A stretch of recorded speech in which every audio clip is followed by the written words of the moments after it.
இந்த கோவிலில் படியேறும் பொழுது நீங்கள் பார்த்தீங்கன்னா ஃபஸ்ட்டு அருணகிரிநாதர் மண்டபம், அதுக்கு அடுத்தது பார்த்தீங்கன்னா நக்கீரர் மண்டபம்.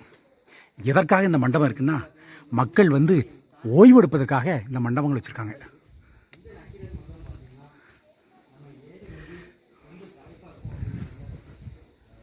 இந்த கோயிலோட தலவரலாறு என்னென்னா, முத்துமாலைபுரத்தில் பெருமாள்னு ஒருத்தர் இருக்கார்.